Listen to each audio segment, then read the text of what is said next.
में, जिस भेष में, जिस परिवेश में रहूं, नमो अरिहंत, नमो अरिहंत, नमो अरिहंत कहूं। जिस साने से, जिस नाम से, जिस जाने में रहूं, नमो अरिहंत, नमो अरिहंत, नमो अरिहंत कहूं। जिस प्यारे से, जिस ख्वारे से, जिस संसार में रहूं, नमो अरिहंत, नमो अरिहंत, नमो अरिहंत कहूं। जिस ध्यान से, जिस सम्मान से, जिस जहान में रहूं, नमो अरिहंत, नमो अरिहंत, नमो अरिहंत कहूं। हे समय नदी के धार के जिसमें सब बह जाया करते हैं, है समय बड़ा तूफान परवल पर्वत झुक जाया करते हैं।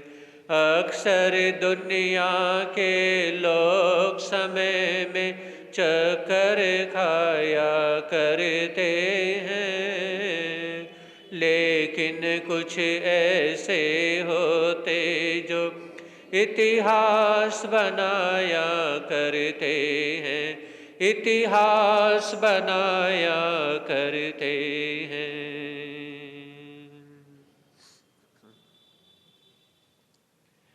चरम तीर्थंकर शरमण भगवान महावीर स्वामी के चरणों में कोटि से वंदन अभिवंदन। पूज्य गुरुदेव के पावन चरणों में असीम आस्था के साथ कोटि से वंदन अभिवंदन। धर्म प्रेमी बंधुओं, आपके समक्ष 5 प्रकार के व्यक्ति ऐसे हैं जो जीते हुए भी मरे हुए के समान कहे जाते हैं।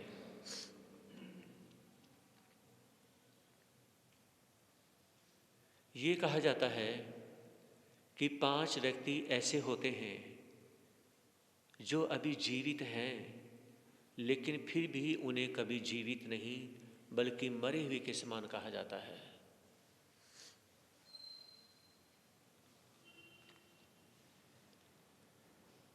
उन 5 व्यक्तियों के बारे में सुनेंगे।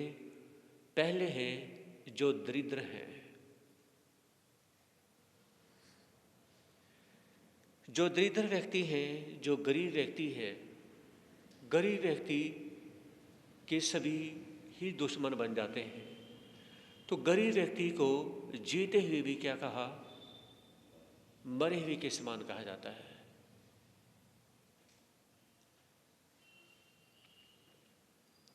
फरमाया कि अगर पास में पैसा नहीं है तो कोई भी व्यक्ति दुनिया में कोई साथ देने के लिए तैयार नहीं होता है। तो महापुरुष ये कहते हैं कि गरीबी सबसे बड़ा अभिशाप है।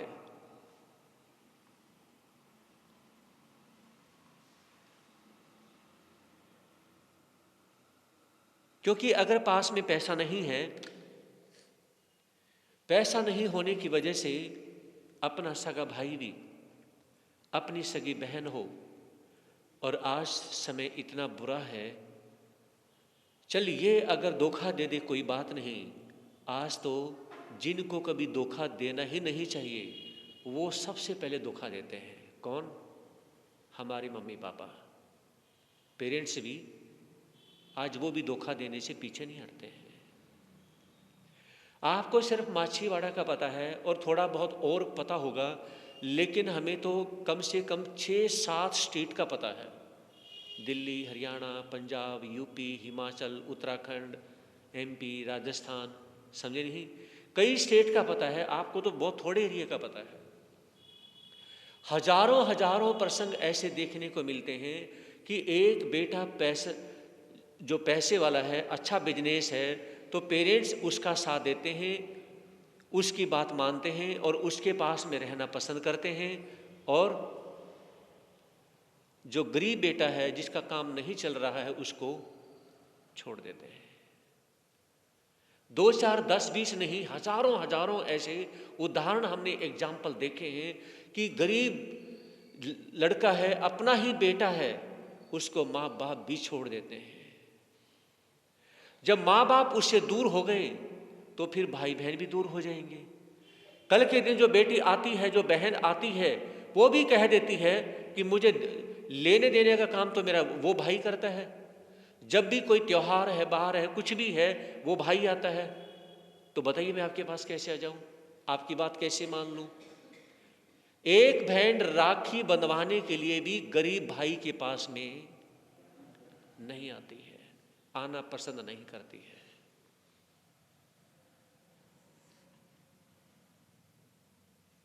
ये हालात बन चुके हैं। एक घटी हुई बात बता रहा हूं, गरीबी का क्या हाल है। देखिए,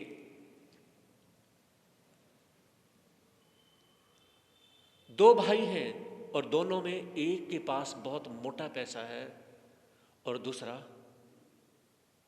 दूसरे के पास में पैसा नहीं है, बस अपना गुजारा मुश्किल से चल रहा है। तो उसमें बहन आती है राखी बंधवाने के लिए। जिस भाई के पास में अच्छा मोटा पैसा है, उसके हाथ पे राखी बांधने के लिए जब आती है, सोने की राखी लेके आती है। कैसी? सोने की राखी लेके आती है। जो भतीजे हैं उनके भी हाथ में राखी बांधने के लिए सिल्वर की, चांदी की राखी लेके आती है, और भाई भी उसे लाखों लाखों रुपया उसे दे देता है। तो उस समय दूसरे भाई के पास में जब वो जाती है, उसको सिंपल धागा बांधती है और वो कहने लगी कि देखिए, उसकी भाभी कहती है, जिसका काम नहीं चलता था, जो गरीब फैमिली से है, कहा कि आपके भाई आपसे बहुत प्यार करते हैं। हाँ, वो तो मुझे पता ही है, मैं भी आपसे बहुत स्नेह करती हूं, लेकिन उसके कान पर जरा सी जूं नहीं रहेंगी। उसे बहुत दुख हुआ और खाने पीने के लिए देखिए, उसने खाना जो बनाया हुआ था उसको वो खाना अच्छा नहीं लगा, जबकि उसने केक इत्यादि पता नहीं कितने सारे आइटम बनाए हुए थे, वो आइटम अच्छे नहीं लगे। और इधर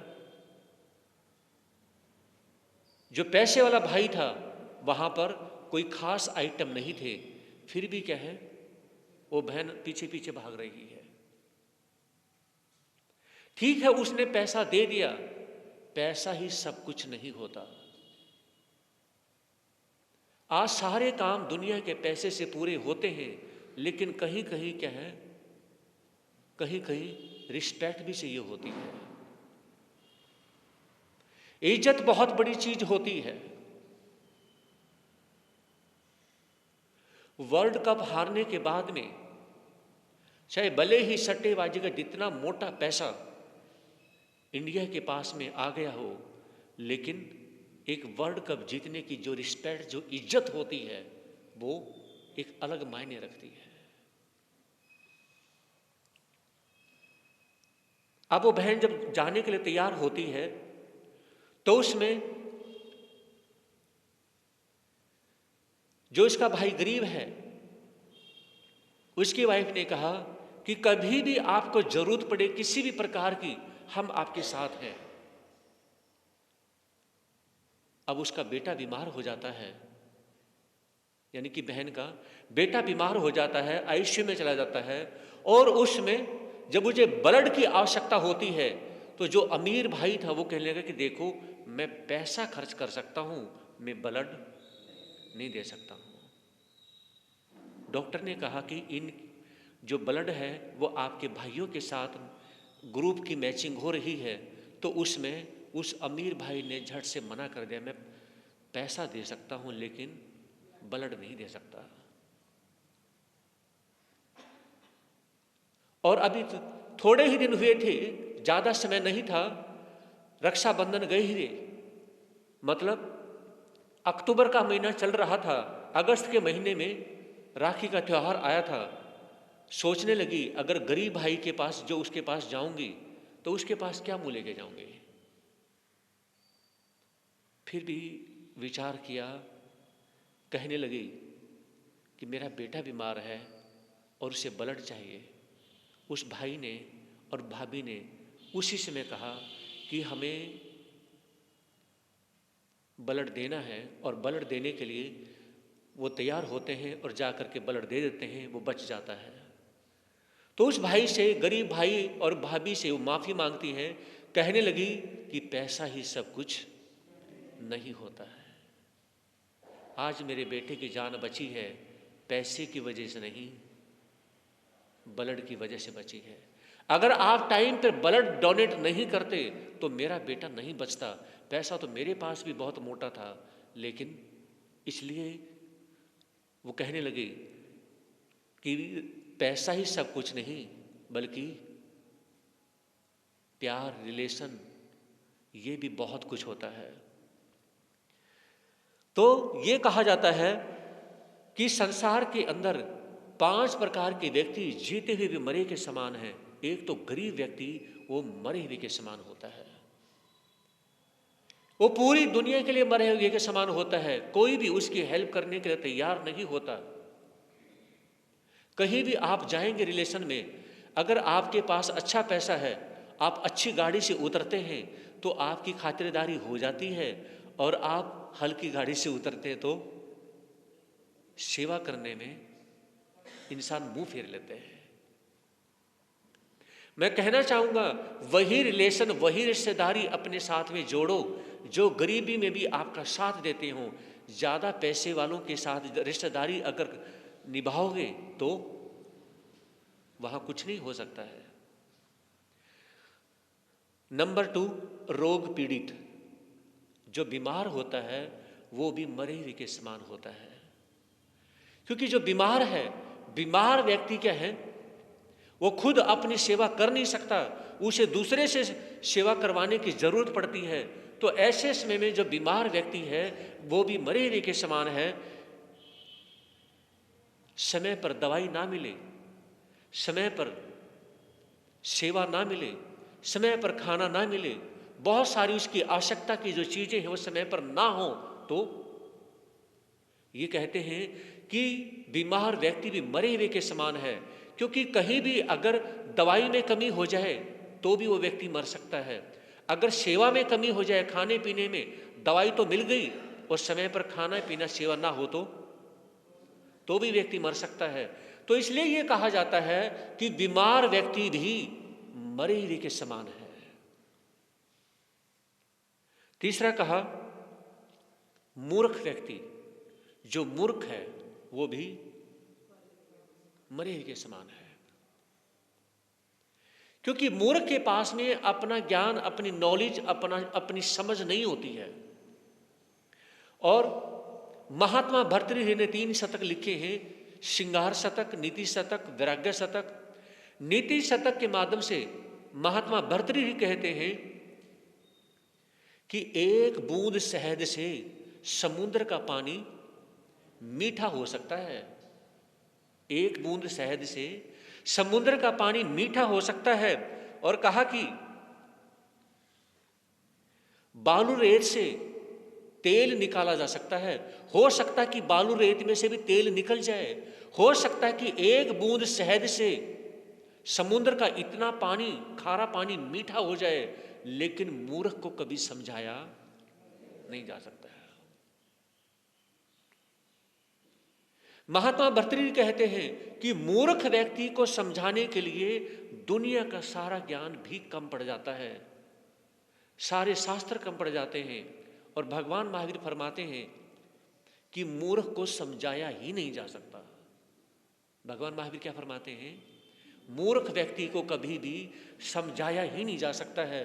कोई ये कहे कि मूर्ख को समझा सकते हैं, अब विचार करिए, एक भगवान ने भी जब ये कह दिया कि मूर्ख को नहीं समझा सकते, इसका मतलब मूर्ख को समझाने के लिए भगवान का ज्ञान भी थोड़ा पड़ जाता है। विचार करिए, क्योंकि उसके पास में जिद है, अड़ियल स्वभाव है। और अड़ियल स्वभाव का जो व्यक्ति होता है, जो जिद्दी स्वभाव का व्यक्ति होता है, उसे सिर्फ अपनी ही करनी होती है, उसे अपनी मनमानी ही करनी होती है। क्योंकि ये कहा जाता है कि मूर्ख व्यक्ति दूसरे को भी मूर्ख ही समझता है। शास्त्रों में ये कहा जाता है कि स्वाधीन नारी से वही नारी ईर्ष्या और द्वेष करती है जिसके पति इस दुनिया में नहीं है। वही स्वाधीन नारी से द्वेष करती है। तो कहा जाता है कि मूर्ख व्यक्ति को समझाने के लिए इस संसार में ज्ञान है ही नहीं, ज्ञान की समझ की कमी हो जाती है। अब देखिए, कर्मयोगी श्री कृष्ण कंस को कितना समझाते हैं, लेकिन कंस बिल्कुल भी नहीं समझते हैं। उन्हें बिठा के समझाते हैं, वो उनके मामा हैं, बहुत समझाते हैं, बहुत कोशिश करते हैं, लेकिन कंस को कभी भी समझा नहीं पाए। आखिरकार उन्हें कर्मयोगी श्री कृष्ण को क्या करना पड़ा? कंस को मारना ही पड़ा, लेकिन समझा नहीं पाए। दुर्योधन को बहुत कोशिश करते हैं, यहां तक कि शांति दूत बनकर के हस्तिनापुर में जाते हैं, बहुत कोशिश करते हैं, लेकिन सब कुछ कोशिश करने के बावजूद भी वो समझा नहीं पाए। कर्मयोगी श्री कृष्ण कहने लगे कि सुनो, आप पूरा देश अपने पास में रख लो, 5 पांडव हैं, उनको 5 गांव दे दो, सोनीपत, पानीपत, करनाल, कुरुक्षेत्र, अंबाला। कहा कि छोटे छोटे गांव हैं, अब ये सिटी हैं। कहा कि छोटे छोटे 5 गांव हैं, ये उनको दे दो। सारा भारत, पूरा देश रख लो, लेकिन ये दे दो। तो उसमें भी क्या है, वो समझा नहीं पाए।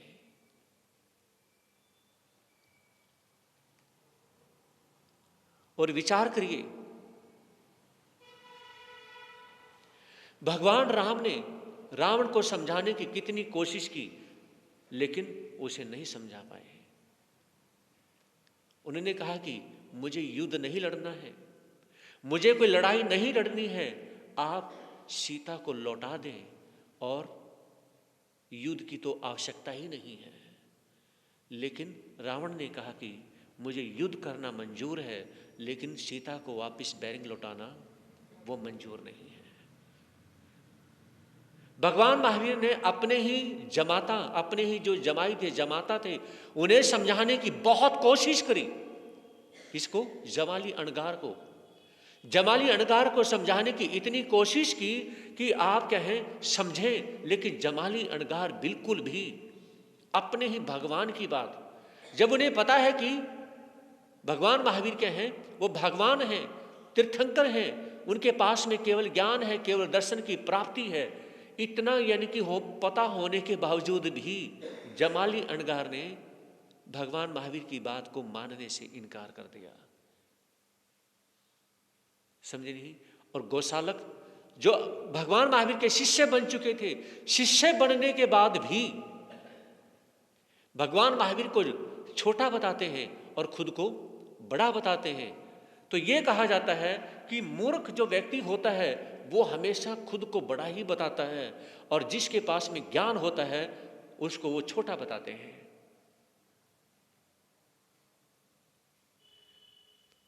एक बार महात्मा भर्तृहरि कहने लगे, जब उन्हें काफी ज्ञान नॉलेज हो जाती है तो उनके मन में भाव आता है कि मेरे पास में बहुत ज्यादा ज्ञान है। तो इस प्रकार से अभिमान में चूर होकर के महात्मा भर्तृहरि विचार करते हैं कि मेरे पास तो इतना ज्यादा ज्ञान हो चुका है। विद्वानों की सभा में जब वो जाते हैं, पता चला कि जिन विद्वानों के पास इतना ज्ञान है फिर भी वो विनम्र है, फिर भी कोई ईगो नहीं करते, कोई किसी प्रकार का घमंड नहीं करते, तो उसमें महात्मा भर्तृहरि उनका घमंड चूर चूर हो जाता है और विचार करने लगे कि इतने बड़े विद्वान होने के बावजूद भी घमंड नहीं है। तो विद्वानों की सभा में जाने के बाद में महात्मा भर्तृहरि का जो घमंड था वो चूर चूर हो जाता है। तो कहने का तात्पर्य, वो विचार करने लगे कि मुझे किस चीज का घमंड है। अरे राजपाट मैंने छोड़ दिया है, जंगलों में मैं आ चुका हूं, और जंगलों में अब यहां पर मेरा कोई यारा प्यारा नहीं है, तो किस चीज का मैं घमंड कर रहा हूं, और संसार से कब यानी कि छोड़ने की जाने की बारी आ जाए कुछ नहीं कह सकता हूं। तो महात्मा भर्तृहरि विचार करते हैं और उसमें अपने घमंड को हमेशा के लिए वो छोड़ देते हैं कि घमंड किस लिए करना है, किसके लिए करना है, क्यों करना है। फिर आगे बात आती है प्रवासी। प्रवासी किसे कहते हैं? प्रवासी जो लोग होते हैं वो भी मरे हुए के समान है। कौन? प्रवासी कौन? जो विदेशों में रहते हैं, विदेशों में रहते हैं। अब आपका बेटा, आपका पोता कनाडा में, ऑस्ट्रेलिया में, न्यूजीलैंड में, अमेरिका में रहता है, तो आपके लिए तो मरे हुए के समान है। समझिए मेरी बात को, क्योंकि आप वो अचानक से अभी वीजा लग गया और अभी आपके पास में आ गया, बहुत ज्यादा बीमार है। कितने परिवार हमें दिल्ली में ऐसे मिले हैं, वो कहते हैं कि घर का ये मेंबर चला गया, उसने लास्ट समय में कहा कि मैं उससे मिलना चाहता हूं, बस वीजा लगा नहीं और कनाडा से आ नहीं पाया। हमारा वो बेटा या बेटी ऑस्ट्रेलिया से नहीं आ पाई, वो अमेरिका से नहीं आ पाया, वो न्यूजीलैंड से नहीं आ पाया। तो शास्त्र ये कहते हैं कि जो प्रवासी जो लोग हैं वो आपके लिए मरे हुए के समान है, क्योंकि वो आप वीडियो कॉल पे मिल सकते हो, वॉइस कॉल पे मिल सकते हो, लेकिन जो विदेशों में जो जा चुके हैं वो इतनी जल्दी आपसे नहीं मिल सकते हैं। आप चाहें, पिताजी बीमार है, माँ बीमार है, और बेटे को कहा कि बेटा आप जल्दी से मिलने आ जाए, वो नहीं आ सकता। ऐसे ही वो फ्लाइट में बैठे और भले ही वो पैसे यानी कि 50,000 की जगह चाहे वो 1 लाख दे दे, लेकिन इतनी जल्दी फ्लाइट में बैठ के वो आ नहीं सकता। ये वीजा का मैटर है। जब वीजा लगेगा और उसके बाद में क्या है, तब वो आ सकता है। तो कहने का तात्पर्य क्या है, महापुरुषों ने ये कहा, जो प्रवासी लोग हो चुके हैं, जो विदेशों में जाके बस चुके हैं, आप कितना मर्जी घमंड करें इनके ऊपर, मेरा बेटा साल में 10 लाख कमाता है, साल में 50 करोड़ कमाता है, चाहे वो अरबों रुपया कमाता है, लेकिन जब आपको जरूरत पड़ जाए वो पैसा तो भेज सकता है, लेकिन वो खुद नहीं आ सकता, वो खुद नहीं आ सकता। बाप अंतिम समय पर अपने बेटे को देखना चाहता है, मां अंतिम समय अपने बेटे को देखना चाहती है, और उस समय यह हाल होता है। मैं आपको बताना चाहूंगा, दिल्ली में बिल्कुल स्थानक के सामने ही लंबा चौड़ा घर, पति की डेथ हो गई थी, और जब हस्बैंड वाइफ थे, चलते हाथ पैर थे, बढ़िया ढंग से खा पी रहे थे, अपने बेटों को विदेश में भेज दिया। हाँ जी, सुन रहे हो, अपने बेटों को विदेश में भेज दिया। वो वहीं पे सेट हो गए, शादी हो गई, बहुत खुश थे कि हमारे बेटे विदेश में रहते हैं, है ना, विदेश में रहते हैं। चलते हाथ पैर तो खुशी हो गई, लेकिन अब क्या था, हस्बैंड की डेथ हो गई, अब वो माँ अकेली रह गई और उसके बच्चे विदेश में हैं। समझ रहे? उन्होंने बहुत कोशिश की, बेटा यहाँ पे आ जाओ, मेरे से मिलने आ जाओ, मैं बहुत बीमार हूँ और मेरा अंतिम समय आ चुका है। कोई भी मिलने के लिए नहीं आ सका। 1 सप्ताह तक बीमार में सड़ सड़ के मर जाती हैं और पूरे घर में स्मेल हो जाती है। सप्ताह 10 दिन में पता चलता है, तब कहीं उसकी अंत्येष्टि, सप्ताह 10 दिन के बाद तो अंत्येष्टि होती है। विचार करिए, जब ये प्रसंग अपनी आंखों के सामने कितने लोगों ने देखा तो एक ही बात कही। क्या कहा? हम नहीं चाहते हमारा बेटा विदेश में रहे। समझ रही मेरी बात? और मैं कहना चाहूँगा, आपका एक बेटा है, एक बेटी है, एक एक दो दो बच्चे होते हैं। पहले तो 5-5, 10-10, 12-12 हो जाते थे। 2-4 अनपढ़ हैं, 2-4 पढ़े लिखे हैं, 2-4 गलियों में धक्के खा रहे हैं, 2-4 नौकरी कर रहे हैं। ठीक है, कोई बात नहीं। आज 1-2 बेटा होता है और उसी को विदेश में भेज दो। ठन ठन गोपाल है क्या? कुछ भी नहीं है। आप यहाँ घूमते रहो माछीवाड़ा में, वो अपने अमेरिका में घूमते रहेंगे। है क्या? बताइए। इससे अच्छा तो आपका गरीब बेटा ही अच्छा है। कम से कम आपको यानी कि परेशानी में मुंह में दवाई डाल करके पानी का गिलास पूछ तो सकता है। बोलते क्यों नहीं? जब बेटे साहब मिल ही नहीं सकते, आप जा नहीं सकते, वो आ नहीं सकता, तो मैं एक ही बात कहना चाहूँगा। मैं तो कोई भी पेरेंट्स आता है, आप बुरा माने भला माने, मैं एक ही बात कहता हूँ, अपने बच्चे को इतना पढ़ाओ कि वो इंडिया में रहे। या तो आप भी साथ में चले जाओ और या उसको यहाँ रख लो। गलत तो नहीं कहा? मुझे उससे कोई सुख दुख नहीं मिलना, समझ रहे? लेकिन आपका बेटा है और एक ही बेटे को बाहर भेज दो, तो फिर यहाँ पे क्या है? जो बुढ़ापे में बेटे बहू के साथ खाने पीने का जो आनंद है, जो मजा है, पोता पोती के साथ में खेलने का, आप अपने बच्चों के साथ इतना नहीं खेले जो बुढ़ापे में पोता पोती के साथ खेलते हैं। कभी वो कंधे पे चढ़ते हैं, है ना, कभी कुछ करते हैं। वो आपके साथ कितनी मर्जी शैतानी कर ले, कौन? पोता पोती, फिर भी अच्छे लगते हैं। चाहे वो कुछ भी करें, आपको अच्छा लगता है।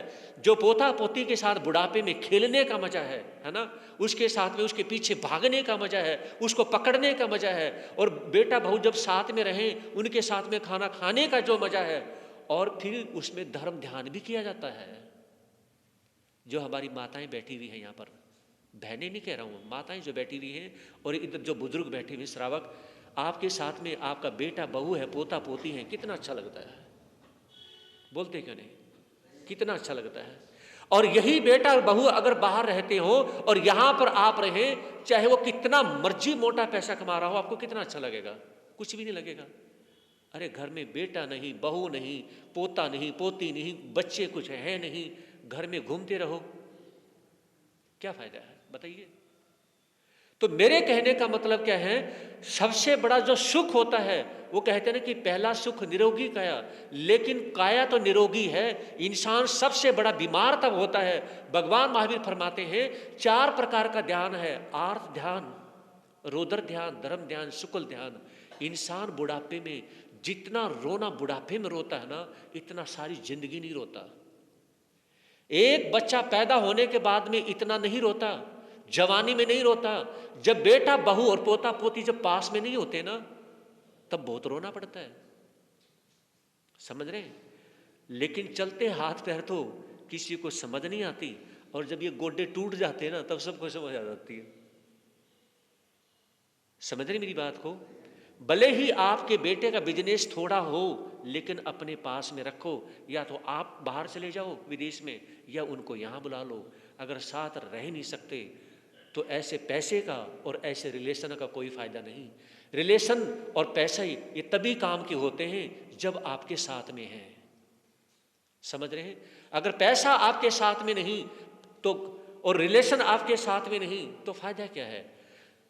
ऐसे व्यक्ति मिल जाते हैं कई बार कि जिनके बैंक में तो करोड़ों अरबों रुपए पड़े हैं, और अचानक उन्हें जरूरत पड़ जाती है तो 2-2 हजार रुपये, 5-5 हजार रुपये मांगते फिरते हैं कि बैंक से मुझे निकलवा के लाने हैं, बैंक से पैसे कढ़वाने हैं। अरे पहले तो कढ़वा ही लेना फिर। समझे नहीं? अगर हाथ पसार के किसी से आप पैसे मांग रहे हैं और आपके पास मोटा पैसा है तो फायदा क्या है कमाने का? और आपका बेटा चाहे जितना मर्जी अच्छा है, आप कहेंगे मेरा बेटा बहुत अच्छा है, अच्छा होने का फायदा क्या है जब आपके साथ ही नहीं रहता? तो ये कहते हैं कि जो प्रवासी लोग हैं वो लोग मरे हुए के समान हैं, क्योंकि प्रवासी जो लोग हैं समय पर हमारा साथ नहीं दे सकते। फोन पर हेलो कर लेंगे, वीडियो कॉल कर लेंगे कि आप कैसे हैं, उससे नहीं पता चलता आप कैसे हैं। हाँ जी, बोलते क्यों नहीं? वीडियो कॉल करने से पता नहीं चलता कैसे हैं। एक बेटा जब सामने बैठा हो और बाप के पास बैठ करके उसके चरणों पे हाथ लगाए, उसे नमस्कार करे और पूछे पापा आप कैसे हो, उसमें आपकी आंखों में आंसू आ जाएंगे और आप खुद अपने बेटे को अपने गले लगा लोगे।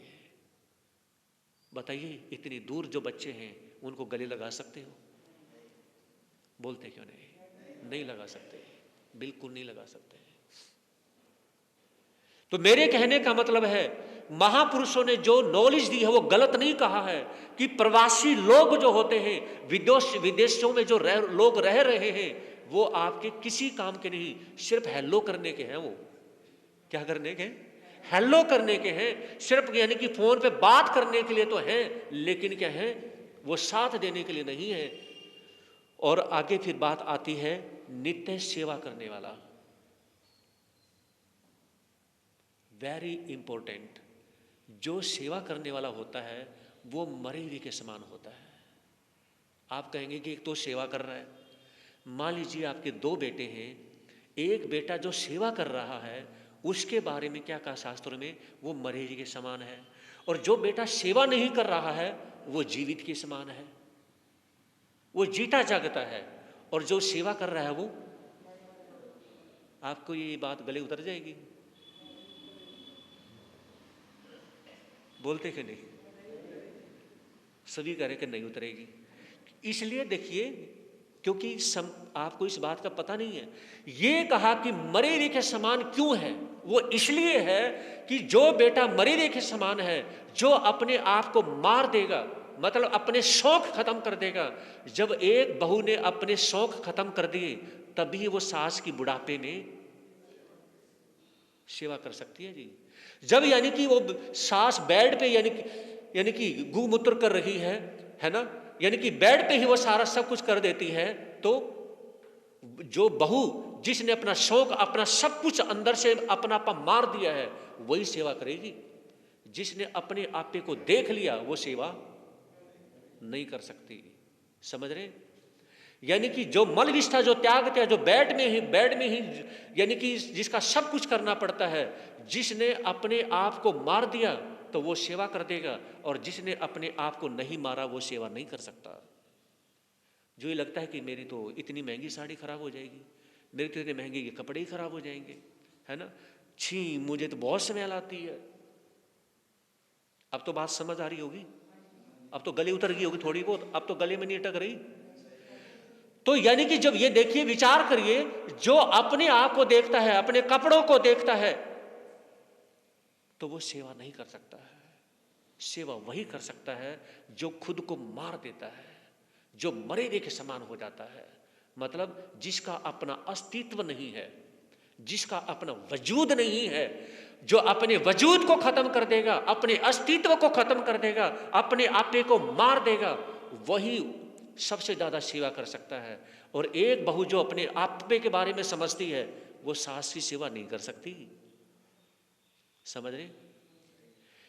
वही बेटा माँ बाप के साथ में रहेगा जो माँ बाप के नेचर को, माँ बाप के बारे में सोचता है कि जो कुछ है वो माँ बाप हैं, ये मेरे भगवान हैं, मेरे गुरु हैं, मेरे माँ बाप हैं, सब कुछ हैं, तो उनके बारे में जो सोचेगा वो सेवा कर सकता है। जो अपने आप के बारे में अलग से सोचना शुरू कर देगा, वो माँ बाप का नहीं हो सकता, उनकी सेवा नहीं कर सकता। इसलिए कहा जाता है कि सेवा करने वाला नित्य मरे हुए के समान है। सेवा करने वाला मरे हुए के समान होता है। इसलिए कहा गरीब व्यक्ति वो भी मरे हुए के समान है, क्योंकि दुनिया का ध्यान उसकी तरफ नहीं जाता है। गरीब व्यक्ति के बारे में कोई सोचना नहीं पसंद करता। पास से निकलते हैं तो सभी ये विचार करते हैं इसके पास कुछ है ही नहीं, समझे नहीं। और जो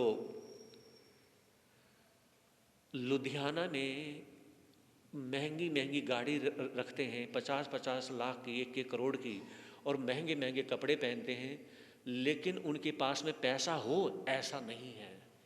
और जो ये हरियाणा की जो मंडियां हैं और पंजाब की जो मंडियां हैं, जैसे माछीवाड़ा मंडी है, यहाँ पे लोग सिंपल दिखाई देंगे लेकिन पैसा बहुत मोटा मिलेगा, समझ रहे। यहाँ पे पैसा ठोस मिलेगा।